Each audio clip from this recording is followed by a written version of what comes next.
Hello guys, kumusta kayong lahat? Dinidiligan ko yung aking upo. Yung aking bagong tanim na upo. Ayan na eh. Kasi ilang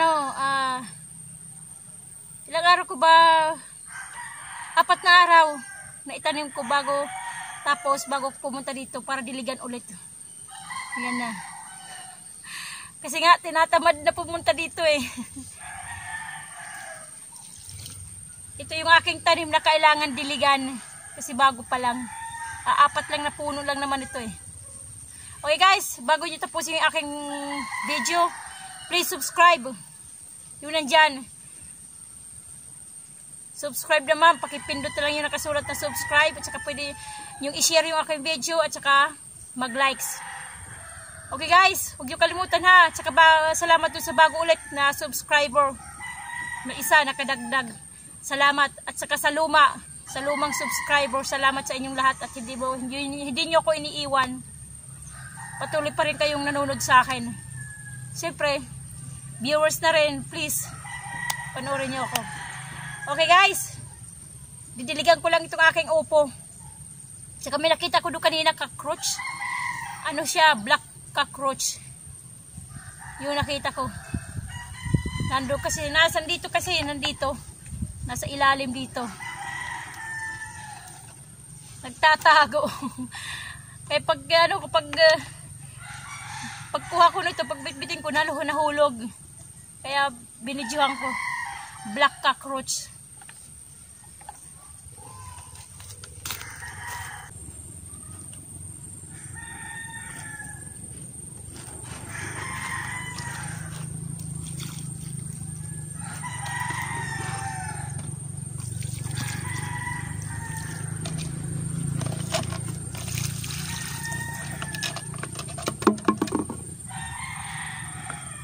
Malaki-laki na rin eh.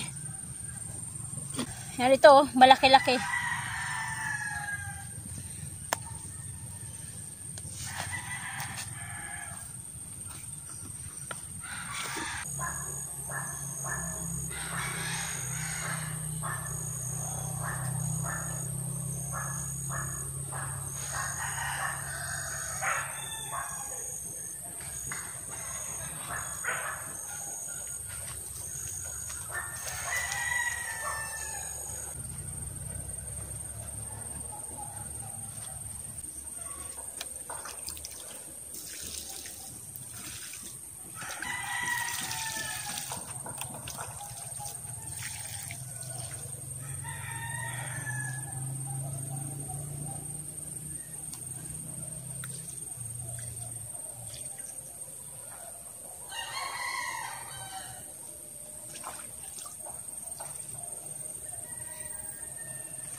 May maliliit na bunga.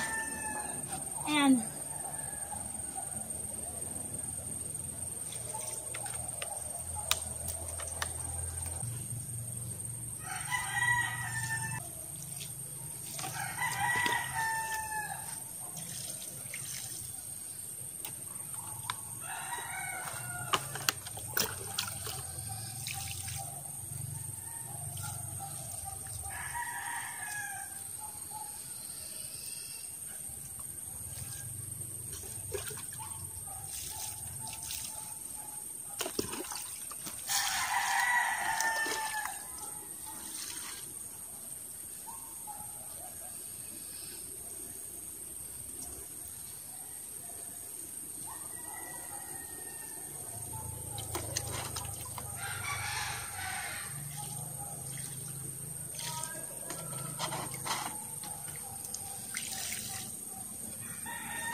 Diniligan ko lang aking bill paper. Kahit maliliit, kahit isang dangkal yung taas, mayroong bunga. Maliliit din yung bunga eh. Katulad dito, may bunga oh. Ayan oh. Yan. Tapos yung ito, malit lang sa isang dangkal lang taas pero may bunga. Ito na yung aking pinampitas nung nakarang linggo. Pinatasan ko ng mga bunga, yung mga hinog. Yan, ito yun eh. Kahit maliliit lang. Kahit maliliit na bunga.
Ito yung ano ko, yung dahon, yung ginagamit sa nganga, yung pinambabalot doon, tapos ginunguya. Yan, ginagamit sa nganga. Ano lang yung tawag nun, yung ang dahon ay mati yellow na kasi nga, hindi na didiligan. Dapat green ang dahon yan, hindi na green, medyo yellow na, yellowish. Kulang sa dilig eh. Kulang sa tubig.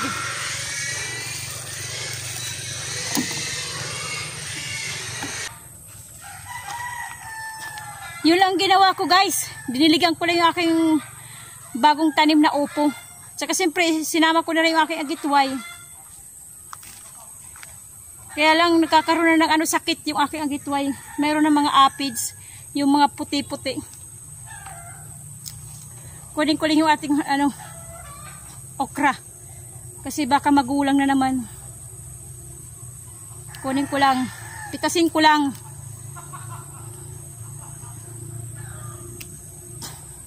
Tama na yung puro gulang. Ito.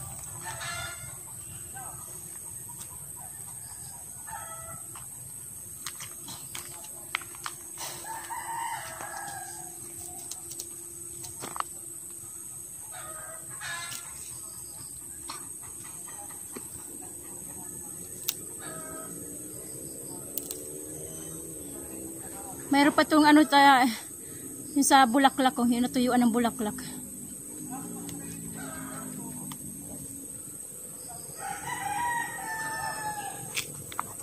Okay guys, nagdidilim na.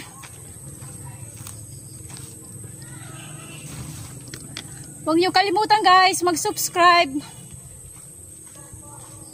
I-share nyo yung aking video para naman dumami, kumalat, makilala ang buhay ni Waray. Ito, kunin ko na rin kahit maliit.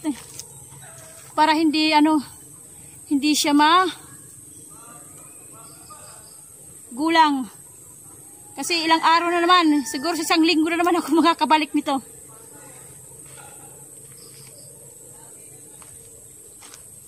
Isang beses, isang linggo na lang ako pupunta rito. May buwan na oh. Mayroon ng buwan. Kasi nagdidilim na eh.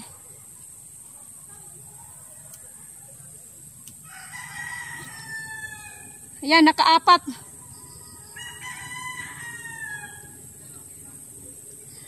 Nakaapat na okra. Okay guys, yun lang ginawa ko. Tsaka siyempre, sinilip ko yung aking binisita ko yung aking mga kamuting kahoy na bagong tanim. Ito yung aking last na tanim. Yan o, tubo na. Tubo na siya o. Buhay na. Buhay na buhay. Yung aking last, yung huling tanim. Ayan. Okay guys, huwag niyo kalimutan ha, ulit. Salamat ulit sa panunood. Hindi man ako araw-araw nag-upload na ngayon kasi wala akong maipakitang content, wala akong mapakitang magandang bibidyohan. Doon sa tindahan, yun na lang palagi. Walang maganda dun eh. Walang magandang videohan sa bayan. Okay guys, hanggang dito na lang tayo. Kumusta ang buhay nyo? Ito ang aking buhay. Ang buhay ni Waray. God bless ating lahat. Bye bye.